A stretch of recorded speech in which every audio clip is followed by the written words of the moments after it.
Would you be able to sculpt 60 tiny heads onto a single cherry stone? That sounds impossible. One of the women we're meeting today did exactly that, because now we're stepping into medieval art, the Renaissance and Mannerism, the second episode of our 12-part art movement's journey through women's art. From 500 to 1600 CE, Europe changed dramatically, and so did art. But here's the real question.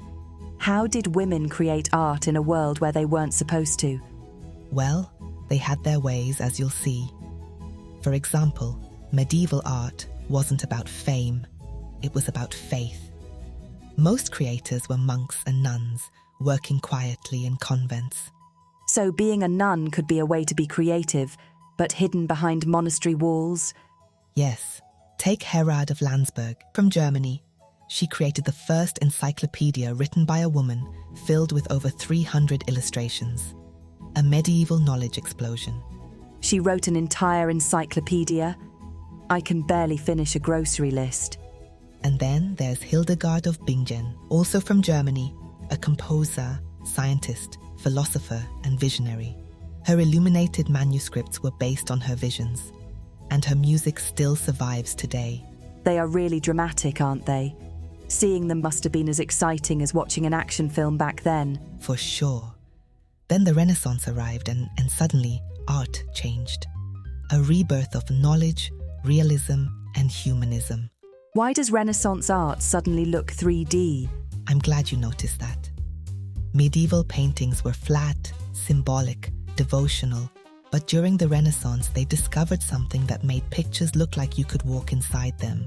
What was it? Linear perspective, a breakthrough that allowed artists to create depth, real, mathematical depth, on a flat surface. It transformed art forever. Simple, but very effective technique. Indeed. For example, Italian Sofonisba Anguissola became an internationally recognized portraitist and worked at the Spanish court, and probably mentored by Michelangelo.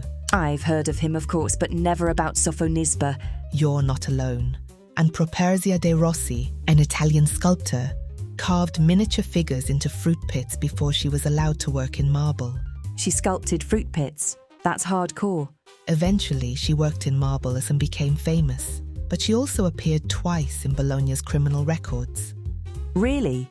Once for destroying her neighbor's garden, and once for trespassing and assaulting another artist, including throwing paint in his face. Oh, talk about being a rebel. After the Renaissance came Mannerism, stylish, dramatic, expressive. Instead of an idealized and harmonious portrayal, Mannerism artists used tension, imbalance, and ambiguous figures. And women were still creating? Absolutely.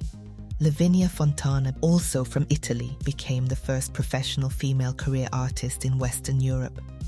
She earned her living entirely from commissions. That's iconic. She even negotiated a prenup so she could keep painting, and her husband raised their 11 children while she ran the studio. 11? I can't even keep one plant alive. So, how did women create art in a world where they weren't supposed to? By writing encyclopedias, carving cherry stones, negotiating prenups, and breaking a few rules along the way. And the question we have for our viewers: if you weren't allowed to be an artist, would you still make art? And how would you do it? Hopefully, not by ending up in criminal records like Properzia, though. Next episode, we're exploring Baroque, Dutch Golden Age, and Asian ink. And we meet women who did revenge paintings, a party princess painter, and the first woman artist to appear on a South Korean banknote. So tag along with our Art Movement series. Subscribe to MIKONO Art if you want the full story.